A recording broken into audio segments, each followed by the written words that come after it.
I was a little late last night. Some of us had work to do, don't you know? Just a great day on this VOD Rising thing yesterday. I can't obviously go into details, but so much fun. Saw my friend Aaron Douglas, who you may remember from the Battlestar days. Just wonderful to have a chat with him, and yeah, it's amazing. Actually, yes, I could say that. Woo! Okay, I had to think about it because I think we were actually in the same little press release. So yeah, really fun. Really fun to see. Yeah, you want another Battlestar? Check out the what is it called? Slow Horses.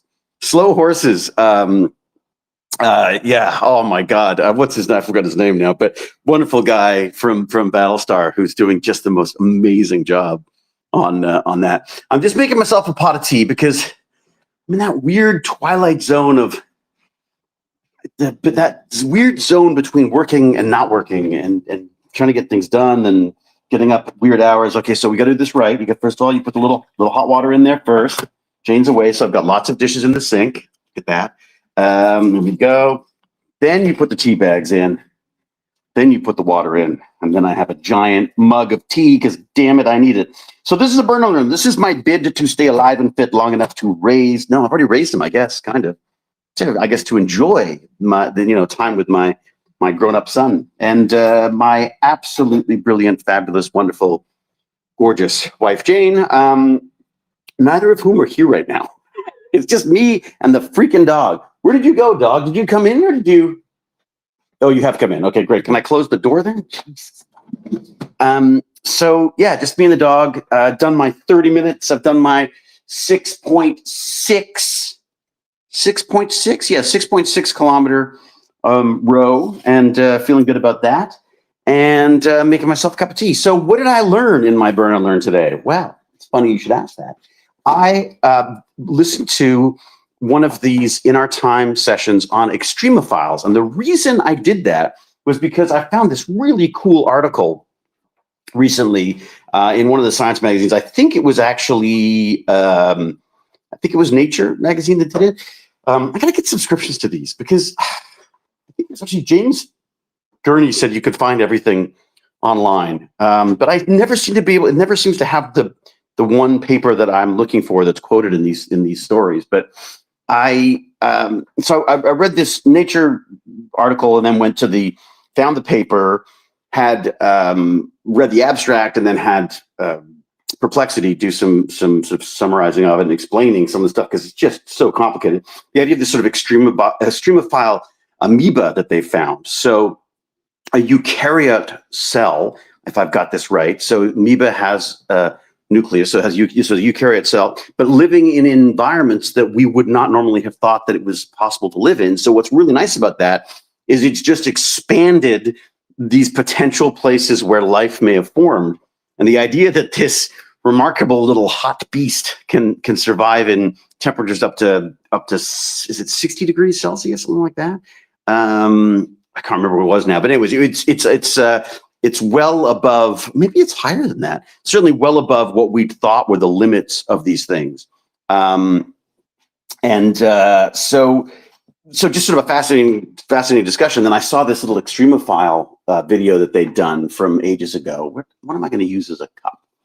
I think I shall use well, you know what I feel like? I feel like Mr. Grumpy today. So I listened to this podcast about extremophiles, and one of the things that I found so fascinating about it is that we're the extremophiles. Like the reality is, we live in this weird concoction of oxygen and carbon dioxide and all these things. The extremophiles don't think they're extremophiles. We just call them extremophiles because they're extreme temperatures for us to comprehend. But what I love about it is this is a window into what we might be looking for on other planets, and it opens up the possibility of life on planets that I don't think we would have thought of before. And the other thing that came up that I really kind of fascinated by, I want to learn some more about, is how these moons and planets and such can be affected by gravity in such a way that they're sort of squished and pulled. And in doing so, that can create heat that can then result in, volcanic vents or whatever that might allow life to exist on planets again that we hadn't thought were possible. So I can't remember what the equation is called. This is wonderful equation for figuring out, how many habitable planets there should be out there based on a number of things that we don't entirely know the answer to, but it's sort of a great way to estimate it. And we're slowly picking off these various different parts of the equation so that we can actually make an informed decision as to just how many planets there might be out there. But this is another reason why you got to listen to that Plato conversation I had with Thomas for the I'm a Stargate Genius, because Plato is looking for these planets, and God, it's just science. I kind of love it, and also it stops me from going mad while I'm being tortured on this stupid torture device. Today I was like 10 minutes in, and I felt like I was like, okay, 10. I didn't know that I was 10 minutes in. I try not to look because I want it to be over as soon as possible. So I try not to look. And so I think like, when I look up, I always want to be pleasantly surprised that I'm at like, 28 minutes and I only have to go to 31. That's the hope. But the days that you're doing badly are days like today, where at 10 minutes, I looked up thinking like, that's gotta be 28 at least 10 minutes in. So maybe not so good today. All right, we have to see how long. I know I shouldn't really be stirring the tea. It's not necessarily the way to do it, but yeah, I'm going to do that anyways.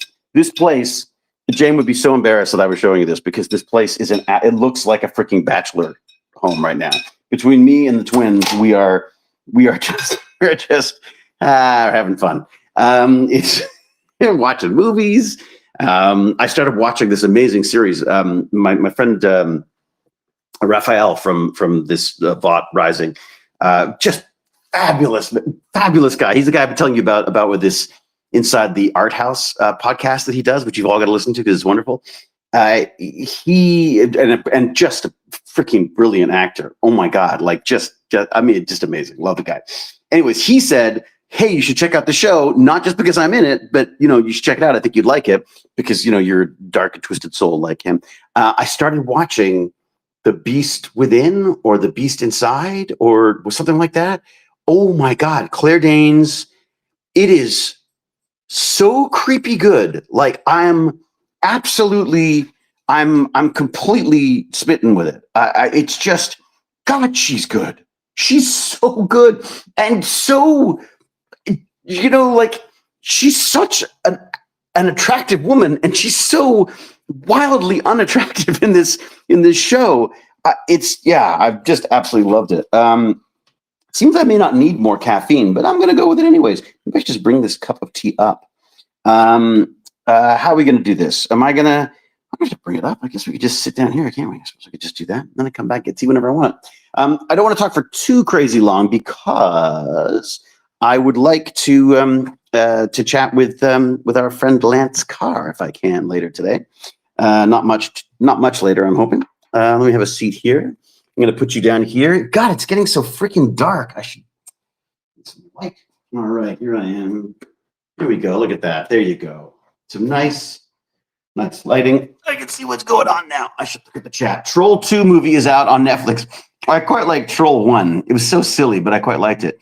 Are you TARDIS in the Discord too, at TARDIS? I see I'm not, but you guys are having a discussion amongst yourself. Very good. Please talk amongst yourself. Hello, Mr. Full-Time Job, or Mrs. Full-Time Job. I need to double check that. I can't drink any caffeine in the afternoon because I then can't sleep, and I'm a bit jealous. Oh boy, I'm not going to sleep. I won't sleep. I've given up on sleep. Look at that. It's builder's tea, friends. Builder's tea. Are any more SGA storylines you wished you'd explored more? Well, my favorite is always the Evil McKay. In fact, that's actually what when Garrow emailed us all to say that this was going to be happening, hours before it was released, I actually sent back and just said 2 words: Evil McKay, because I've never had a chance to do sort of Evil McKay, so I thought that would be kind of fun. I've always wanted to play the Master, like I wanted to be Doctor Who, but the Master, the bad guys are always the most fun. So the Master version of McKay would be Master McKay would be very good. Other storylines. What else would I like to see? What else would I like to do? More water stuff. I'd love to do some more of the underwater stuff. That was a lot of fun. Ken Peters, how are you? Dalek Killer. Ooh, Doctor Who. Doctor Who. Evil McKay. You mean Rodney as the Wraith? Well, that's. I mean, it's funny. The Wraith McKay thing is certainly interesting as a concept. I know I've been told that's happened in a couple of the fan fiction things. Is it fan fiction things, or are they just the I don't know how they work. They're like spin-off books or whatever they've done for Stargate. But I'm going to exercise to keep myself healthy and long-lived. Well, this is what I'm hoping for. I don't know. I have a snake. I have a snake named McKay. Well, thank you, Lizanne. That's very sweet of you to think of me when you looked at that evil. No, they're not evil. I love snakes. I have a gecko called Casper, the mystery gecko, and a dog called Huzzah, who is right now sitting on the sofa. What are you doing? When did you start sitting there? Winter came. She got snowy and icy, and then she's decided to start sitting on our chair. That's great. All right. Oh, my wife is texting me as we chat. She'll have to look forward to having a chat with her. I haven't chatted with her for a while. Wouldn't it be better? Let's see. Wouldn't it be better to continue SGA and SGU to wrap those up before starting another potential cliffhanger? I don't know. Honestly, don't know. Stargate SGU. I don't know. I mean, I'd love to see what happens on SGU. I'd love to see. I'd love to get a proper wrap up on SGA as well. But it was 20 years ago. I feel like probably makes more sense to do something new, doesn't it? I mean, I do very much hope that there's something for me to do in there, even if it's just make sandwiches. But much as I'd like to say, yeah, we should finish those stories, I just think it'd be really difficult to do. I think that's sort of trying to shove a round peg into a square hole, I think, because it's been 20 years. I mean, unless you want to jump ahead 20 years, and I mean, I don't know. No, I think it sounds to me like Martin's probably doing the right thing by having a different entry point for the Stargate franchise, because you also want to be able to bring in new people without them having to know, like not everyone has watched however many thousands of hours of Stargate there is. So, I'm not saying reboot, because they said specifically they didn't want to reboot. They wanted to continue, but maybe it's like an Atlantis thing. Maybe it's not, and I don't mean Atlantis, but like a similar approach that they took with Atlantis, where they sort of did a complementary mission and they could bring some people in from before. I'd love to see that. All right. What would McKay do if Doctor landed the TARDIS in the center of Atlantis? Well, he'd fix it. I got to fix the TARDIS. It drives me nuts that you've got this fantastic device that can basically transform itself and camouflage itself in any environment it goes into, and that doesn't work. You got to fix that. Come on, you got to fix that. It's crazy. I haven't fixed that yet. Thank you, Ken Perters, for that. Is Arsenal playing now? Oh, that's why the text messages are flying. I guess there's an Arsenal game on or something. They already did the mirror episode with multiple Carters. But a room full of McKays arguing with each other would be awesome.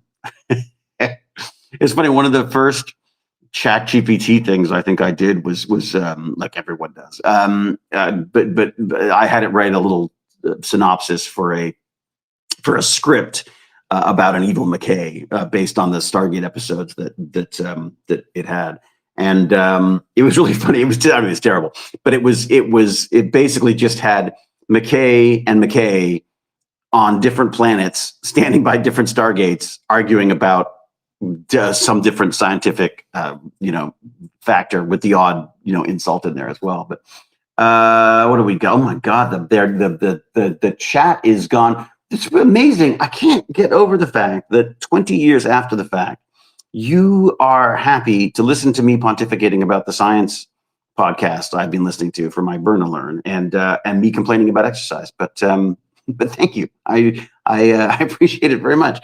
All right. TARDIS would probably be as easy to fix as it is for McKay to dial the 9th chevron safely. All right. Yeah. All right. Fine. One of the cool episodes of Atlantis was when the Asgard attacked in their suits. Yeah, the Asgard suits are kind of fun, aren't they? Yeah, there's a lot. I think we're up for this now. I don't know if I can officially say this, but this was Agnes' idea, was that we should bring back Isaac Arthur on the I'm with Stargate Genius chat and do one about, what are potential sci-fi science, speculative science fiction suggestions and thoughts that he might have on what would be great to include in the new Stargate series. So I'd love to talk to him about that. And I think we just got to nail down a date, I guess. But he's in he's agreed to it in as a in the concept of us doing it. The question is just when we can do it, because that would just be amazing. Isaac Arthur would be amazing to talk to about what we should be exploring going forward. Again, I have nothing to do with this. I'm just an actor. I just, I go where I'm told and I say what I'm given. But it would just be kind of fun as a nerd to just sort of pontificate about what the potential things are that we could be exploring with it. And who better than Isaac Arthur for that? Because his speculative science fiction stuff speculative science basically is just fantastic. It's amazing. If you aren't, I'm assuming basically everyone here probably is already listening to him, but if you're not, you should definitely check out Isaac Arthur's YouTube channel. It's just, it's fantastic. I mean, he's giving away gold for free. You go on there, you listen, and he's just giving away the most amazing science-based take on fiction. It's amazing. Well, it's not even on fiction. It's basically, potential, the science behind where our science could be in the future. It's amazing. Offshoot of the Wraith, that would be cool. Apparently I'm a cool dude. Thank you, Tardis Tidbits. That's very kind of you. I'm not sure that I would go with cool as the operative word, but sure. I'll take it. I'll take it. When we worked together on Triangle and Never Let Her Go, you were so great to me. I would like to support you now. Oh my God, Kathleen Bass. Thank you so much. My God, the Triangle. God, remember that? And Never Let Her Go. God, that was a long time ago. Never Let Her Go was wonderful. That was Mark Harmon, and Mark Harmon was absolutely just the most charming, wonderful person. I couldn't get over him. We moved down to LA soon after that, and he met me for coffee, and we talked about he helped me out with advice on business stuff, and he's just an amazing guy. I couldn't get over it. Amazing. But no, it's lovely. Thank you so much. I mean, who is it? Where we go? Kathleen Bass. Yeah. Thank you, Kathleen. That's amazing. Wow. We go back. That's hilarious. My son was your son. Is that right? Wow. Is that the connection? Wow. That's wild. Your son is probably, I'm guessing is your son still in the biz? He's still working in this crazy business. Everything Isaac does is more or less hard sci-fi. Like everything he talks about for the most part is something we could engineer today, technically. Yeah, Matthew Campbell, that's what I love about it, is his speculative stuff. I mean, the original definition of science fiction was speculative science, where basically let's take science and see where you can go with that. And that was the fiction part. The fiction part was like, extrapolating where you could go. We've now moved into a sort of a more fantasy-like approach to that stuff. But at first, it was almost that first stage of engineering, the dreaming phase, and I think what I love about Isaac is his sort of passion for this stuff, his enthusiasm, and his willingness to just share all of this stuff. Because most people would sort of hoard that away and consult on movies and only give out that information to people who pay for it. But he's just completely open about the stuff, just shares the entire thing. It's just amazing. Absolutely love it. The Atlantis scripts were vetted by the Pentagon. Wonder what hidden truths they were planning in our minds. I bet Tapping is probably really hoping to direct a future. Oh God, I hope she does. Oh my God, look, they would be mad not to get her to do some directing of that, because I mean, she's more than proved herself. I mean, I remember seeing the Stargate episode she directed, and I was impressed by that. There's this wonderful shot of them hiding behind sort of a statue, like almost like a column. And she did this. I'd never seen it on this episodes before. There's this great sort of rotating shot that caught everyone's dialogue as it happened. It was really well done. I mean, she's obviously really, it makes sense. She's been on set for so long. Her technique and technical skills are going to be, second to none. Alan is not. Oh, good, Kathleen. That's probably a good thing. That's probably very wise of him not to be in the industry anymore. I think I would be a scientist if I could. All right, we got. I feel like Stargate will be a timeless classic forever because of the cast, like David, Christopher Judge, Daniel Shanks. Yeah. Well, thank you. That's very sweet. I mean, the characters, that's the writers, though, right? The writers write the characters. We get to say the lines. I mean, I think the appeal to Stargate for me was always that it was one of those things where there's always a little part of you that's hoping that someone's going to go like, aha, it's true. You know what I mean? It was trying to set it in a world where there's this possibility. Yeah. So I can't wait to talk to Isaac about this stuff. Thank you, Ken Purters. Ken Purters is doing some great modding over here, sending out the links. Absolutely. Can't imagine she would say no if offered. I can't imagine she would. I hope they offer. I mean, I'd be amazed if they didn't. All right, what we got now? Killjoys is a fun show. Killjoys, yeah. I only saw a couple of episodes of it, but it looked like it was fun. David was with the lemon scene between you and Cameron in SG1. That's a question. I mean, I get a question about the lemon stuff all the time, and I've answered it a number of times. So I don't want to bore people with it, but in a nutshell, it seems there was some kind of someone they'd worked with. The writers had worked with someone before who had this alleged lemon allergy that turned out to not actually be valid or not as serious as they were letting on, and they quite liked that quirk. This is the thing: is great writers steal. I mean, great writers just steal stuff from life all the time, and that's what makes a script and a character really realistic, right? Is if you can pull things from life, because you can go like, how crazy is that? I didn't have to make it up. It's part of the it's part of a character, and what's really the real skill, I think, Brad was really good at this. As Brad and Martin were both really, really good at this stuff. These wonderful, just sort of little character quirks that they would play with. Joe was always great at the politics shows, the shows about the back and forth between the different organizations and stuff. I was always like, oh my God, I need like a wall with like strings and stuff to figure it out. Cause that was always his obviously his area of excitement. But the character stuff is it's wonderful. That's what makes a show. The shows, I mean, I'm watching this, like I said, The Beast Within or The Beast Inside, or I can't remember what it's something like that. I get it wrong every time. Claire Danes show. It is just these wonderful human, like damaged humans, like really damaged humans, and how they interact with each other. And I have no idea where it's going, which is also wonderful. It's also the reason why I like Pluribus. Same thing. Pluribus is just one of those shows that I make guesses and sometimes I'm partially right and sometimes I'm just completely wrong. And it is wonderful how he can sort of just string us along into these tangents that are just, it's wonderful, wonderful stuff.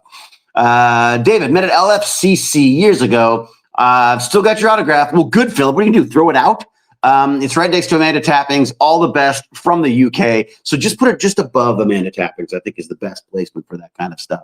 Well, thank you, Philip. Thank you for holding on to it that long. I'm not sure I'd want myself staring at me that long from the wall, but each to one's own.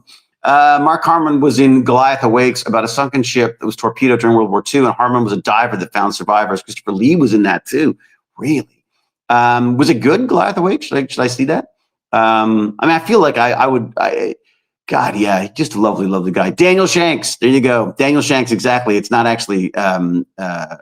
Yes, Daniel Shanks. Wait a second. We screwed that up, didn't we? Yeah. Michael Shanks, I believe, is what you're looking for. Daniel being the name of the character he plays. But we're actors. We answer to anything. What did the Pentagon have to say with the Wraiths? Maybe they were really the Drake. Oh my God. We got Merlac, more Merla 44K. I don't know, man. There's a conspiracy going on there, and I would not want to delve into it. I'm so sure you are so tired of hearing this, but I have to say, because I never got to say it before, Dr. Rodney McKay was and forever will be my favorite character on Stargate Atlantis. Feel free to say that as much as you want. So much energy. How did you ever memorize all that science stuff? Oops, gotta go. Time to watch it again. Really? Boy, that sounds very obsessive. Thank you very much. No, I never get tired of hearing about how amazing I am.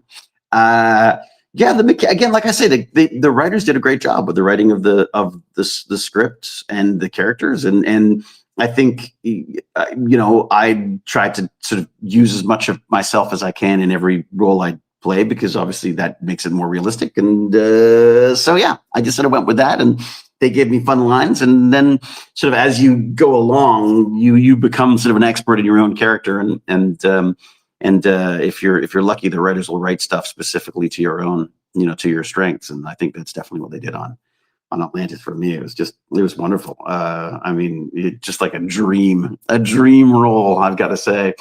Galaxy Quest. Oh my God. So Galaxy Quest, we as a cast, as the entire cast got together like the first week or second week or something like that, certainly within the first month of shooting, and all sat down together and watched Galaxy Quest at the condo that Joe had. And it was freaking hilarious. I'll never forget Tori coming out saying, I don't know whether to laugh or cry, because she was so, so not sure about this whole sci-fi world. Although she'd done it before. She's been in Tech War and stuff, so she must have a sense of it. I guess Stargate, I guess, is a whole other level of that kind of stuff. So I was writing some Atlantis fan fiction. Ooh, sweet. Raider Nomad. Hey, man, love seeing you live. I'm glad seeing me live too, because after that torture device, after 30 minutes of freaking exercise, there's a debate as to whether I'm alive or dead. And in news yet, I got nothing. I told you. I'd tell you if I could. I got nothing. Galaxy Quest, my favorite Star Trek movie. Yeah, it really is. Yeah. New Stargate, they really got to stop with taking 1 to 2 years between every season. It kills momentum. I dislike new shows doing this massively. That's the industry, I'm afraid. Quake Cry. A lot of the shows with pandemic shut things down for a while. The strike shut things down for a while. Normally there's a pretty consistent, schedule for these things where they get them out and in a sort of a timely manner. But the other problem is because a lot of these shows do like 8 episodes or whatever, it's very hard to tie your actors down for that long too, right? So you can't, unless you're coming back next year, you can't be paying the actors for the next season. You can't tie them up on a show if you don't know it's going to go again. And then if you don't tie them down, figuratively, obviously, I'm not saying that all actors are tied up in the basement when they're not shooting. If you don't have them contractually obligated, then they'll go off and do other stuff. And actors have to these days, because, it used to be like something as wonderful as Stargate, we were doing 20 episodes a season. God, I hope they do that again. That would be amazing if they would go back to their 20 episodes, but they don't. I don't know anybody who does that anymore. I mean, like, honestly, other than like reality shows and maybe some sitcom stuff, I suppose. But even then, I think it's, maybe 12 episodes. We don't like, and the point is that, when we were doing 20 episodes, that was it. You worked on Stargate all year and, or most of the year, and then you had time off, and then you came back the next year. That was it. You were booked. There's no, you could maybe do a movie or something in between, but basically Stargate owned you for that duration. So, and as soon as you take that away, I mean, as actors, you just gotta. I remember Guillermo del Toro. I was on Shape of Water, and I came in one day, and he's like, David, why you weren't here yesterday, and you couldn't come this other day, and all these, where the fuck have you been? And this is the worst accent ever, by the way. That's why I don't do accents. And I was like, Guillermo, you book me by the day, and book me. You want me around all the time? Book me for the whole show. I'd be happy to sit around waiting for you to decide to put me in a scene. But it just doesn't make sense. I totally get it, and obviously he does as well. But I think he just enjoyed. Messing with me. But what did he say? He's a wonderful David. He's a wonderful human being, but a better victim. I think you should do more accents. I don't know, Darla Killer. I think maybe I shouldn't. How's your sister? I loved it when she visited Atlantis. Yeah, it's kind of fun, wasn't it, Melinda? I just texted with her now. I can't remember what was it about. She was joking about something or another. Oh yeah, we've got a friend who looks like a guy who's on trial right now, and we thought, oh, perfect. He should totally. Anyways, it was very funny. Shape Water was a great movie, and you played that part so well. Thank you, Aussie Squirrels. That was a joy too. That kind of, it's true. David, Joe, and Jason all appeared in C. Thanks to Jason, the wonderful Jason Momoa. 20 episodes, I think, narratively is needed. Like having a few bottle episodes really helps with character development. Yeah, Matthew Campbell, that's very true. It's very true. I don't know what the format is. And as I say, as soon as I'm allowed to tell anyone, I will tell them. If I've got something that I know that I'm not allowed to tell you, I will tell you I'm not allowed to tell you. But right now, honestly, I am as in the dark as everyone else is on this. Other than I say, Martin was very kind and reached out just before the press release went out, just so we weren't sort of blindsided by it without knowing anything. So that was wonderful. But he didn't tell us any more than was in the release. In fact, as I tell everybody, go check out Dial the Gate. Go check out that interview that he and Brad and Joe did with the Gate World folks, because that's amazing. That's really more insights as to what was going on and what's happening than I would know. So and I just thought that was a really cool way to go. Yeah, filler episodes. It's so funny you should say that. That's so funny, Wholesome Vampire. The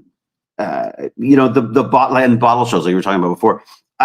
Those really are some of my favorite shows. Like as you say, it's the time to sort of play with the characters and what they do and their motivations and stuff. I kind of love it.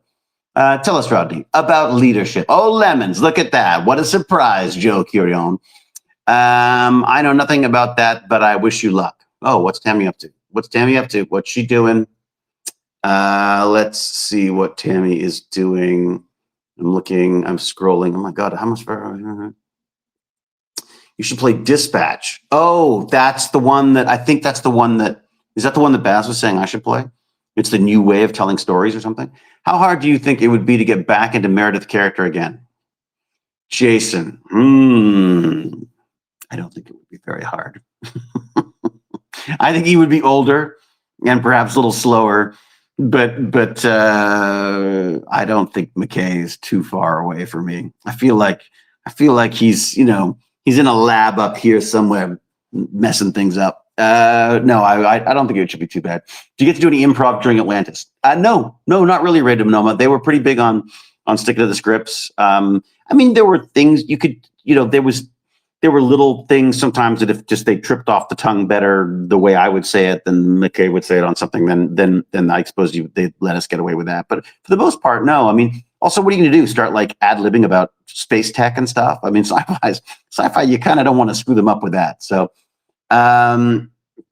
okay. 20 episodes is fine, but a shorter season means you have to tell the story that's important. Stuff gets lost in the longer seasons, like Rodney and Katie came out of nowhere, and I wish we'd seen what sparked that romance before the awkward dinner date and duet. But that's the funny thing, is if you've got more episodes, then you can explore all of that stuff. Can you not? I would have thought less episodes meant that, I don't think those kind of scenes make it in a show that is purely driven by story or I don't know. Look, I don't know. As I say, I don't know how he's going to do it. I'm sure he'll do it well, because he's a great writer, and he's very funny, and he's just good at this stuff. So yeah, I'm really looking forward to it. All right. Speaking of Tarantino, were we? Kill Bill, the whole bloody affair, finally got a cinematic release. It has extended version of the Kill Bill 1 with the black and white parts in color. I see. I gotta say, I know this is a horrible thing. This is a terrible thing to say, but I didn't love Kill Bill. It was not one of my favorites of his. I've got to say. Did someone just give me money? What the heck? Matt Schoolfield, thank you so much. $2 US. That's real money. US dollars. That's like I don't know, what is that? $10 Canadian? Thank you very much, Matt. That's very sweet. That's very sweet of you. All right, I better get moving, because I want to talk to Lance, if that's possible. I'm going to try to do. What did he say? I'm not sure what he said. So we're either I'm going to do a damn dirty Aves with him now, or I'm going to just have a chat and catch up, because I haven't talked to him for a little while, and I miss my buddy. So yes, potentially I might see you in a minute or two. I might put a sweater on, because it's freaking cold. Getting cold. So hypothermia is setting in after all that exercise, don't you know? All right, look, thank you all very, very much. I will say I'm sorry, it's so cheesy, but I'm going to say it. Do the subscribing stuff. That really helps. Helps me get stuff done, and helps me prove to people that it's what I do is worthwhile to someone, at least. And also techbandits.org. Head over there. there's an email of awesomeness that you should sign up for, because I am very rapidly going off social media. Very rapidly, I am souring on these companies that seem to not care. So get yourself on the email list before it's before I move into radio silence on the social media platforms. Although I don't really count. I suppose I should be counting YouTube as that as well, shouldn't I? But I don't know. I think of that more as a different thing. I think of YouTube as my broadcast channel. It's my cable network. It's my local cable television. Thank you all so much. God, it is. I see why this is. Why this is my treat for doing my exercise, because you are always a wonderful at raising my spirits and and asking great questions. So thank you. Yeah. All right. So techbandits.org. Check that out. Also, if you want to get some sort of McKay inspired Stargate merchandise, because I couldn't find any myself, I made it. You can go and check out the shop there. There's stuff there. Or then there's a Patreon too if you want to help out with that. So thank you much. I'm going to shut up now because I feel like that just turned into an ad. It's like an infomercial for McKay now. All right. Until we geek again, which may be as soon as 5 minutes from now for Damn Dirty Abe's, but probably a little later given setup time. I will say, be brave, be kind, be brilliant, cheerio, and huzzah. And finally got around to sipping my tea. I'll leave you with that wonderful English Yorkshire Gold tea ASMR.